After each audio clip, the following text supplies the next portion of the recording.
And speaking of success stories brought to you by Comelec, I'm sure you have all heard of the beautiful success story of the equally beautiful wife of the best and the most honest House Speaker ever, Martin Romualdez, Tingog Congresswoman Yeda Romualdez, who is now serving her fourth term in Congress. In 2016, she served her first term as Congresswoman representing the 1st District of Leyte. 2019 and 2022, she was the first nominee of Tingog Party List. And in the recent elections, she was the party list's 6th nominee. Nakakuha ng 3 seats sa Kongreso ang Tingog. Ano nangyari? Ang third nominee na si Marie Josephine Diana Calatrava, kapatid ni Yeda, nag-resign. Ang fourth nominee ng party list na si Alexis Yu also resigned because he was elected as the party's executive vice president.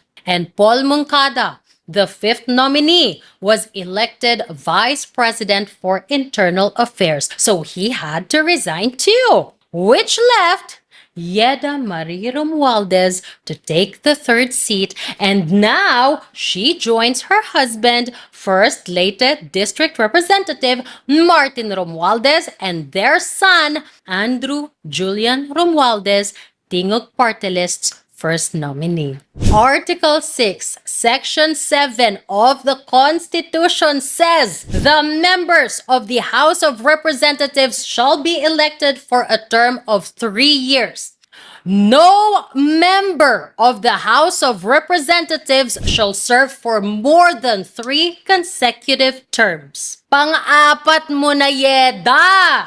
So why in the first place was Yeda allowed to be the party's 6th nominee kung nakatapos na siya ng 3 consecutive terms? Kasalanan natin, sabi ng Comelec, kasi wala daw nag-file ng petition o disqualification case against Tingog's list of nominees. I beg to disagree, sir. You could have intervened the moment they submitted their list of nominees. What about your constitutional regulatory power and duty to enforce election laws, to apply the Constitution, and to ensure only qualified candidates and nominees are allowed to run or sit? This alone allows your office to intervene even without a petition kapag nakita ninyo na may constitutional violation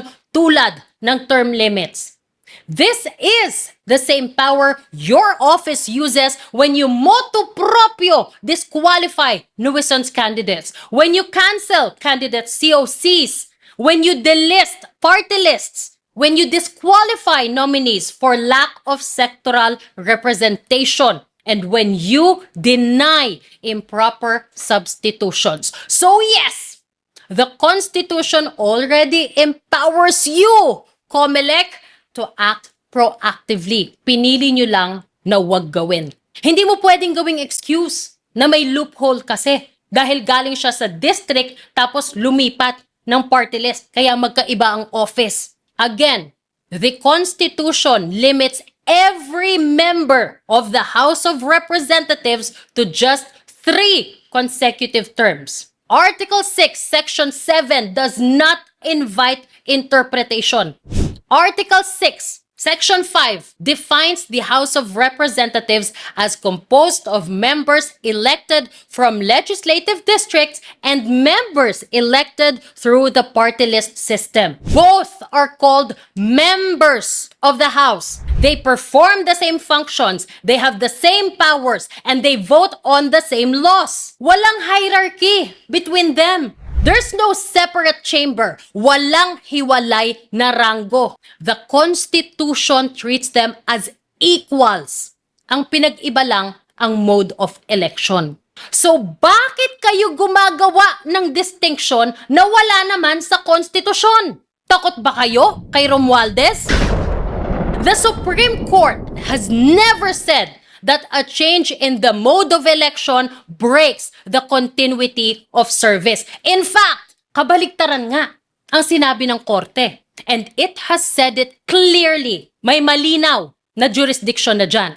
Borja versus Comelec, 1998. Yung senior councilor naging vice mayor by succession and later wanted to run again.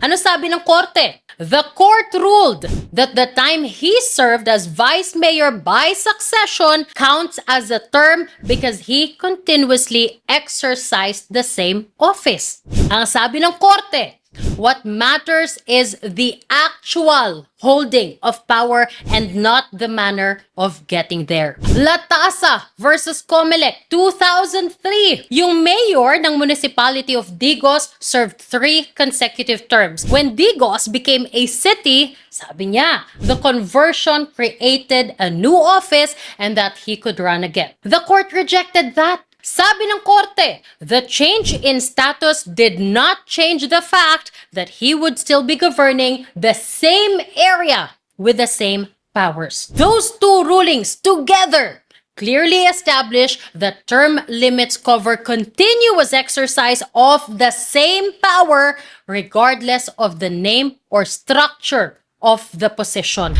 The point of the constitutional limit is to prevent monopoly of power by letting Yeda Romualdez sit for a 4th straight term. Comelec ignored those rulings and carved a hole in the Constitution. Winarningan na kayo that if you let her sit as congresswoman, magseset kayo ng dangerous precedent. Anyone can now serve 3 terms as district representative, move to a party list for 3 more, and then go back again. This does not just benefit the Romualdezes. This hands every political dynasty a manual for permanent rule. Pwede na silang maupo, both as district and party list representatives at the same time, rotate relatives between them, and claim every round is different. Oh, by the way, hindi lang si Yeda ang nandyan sa Kongreso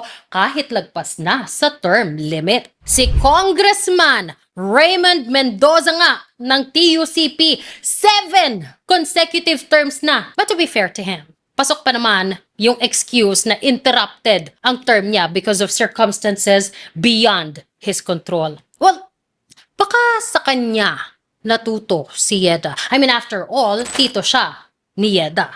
A family that reinterprets the law to cling to power together must really love the country and really have the heart to serve the Filipino people together. The House will take the lead in building strong public accountability mechanisms because our good governance is our duty, not our defense. Ang kaban ng bayan ay hindi dapat ninanakaw, hindi dapat sinasayang. Ito ay para sa mamamayan. Bawat sentimo, bawat proyekto, bawat serbisyo. This country has been stuck for decades trying to pass an anti-dynasty law. Meanwhile, Comelec has just created a new breed of dynasty. At paano tayong maniniwala ngayon na seryoso ang 20th Congress na isulong ang anti-dynasty law kahit ang election tribunal nga ng Congress hindi inaksyonan to?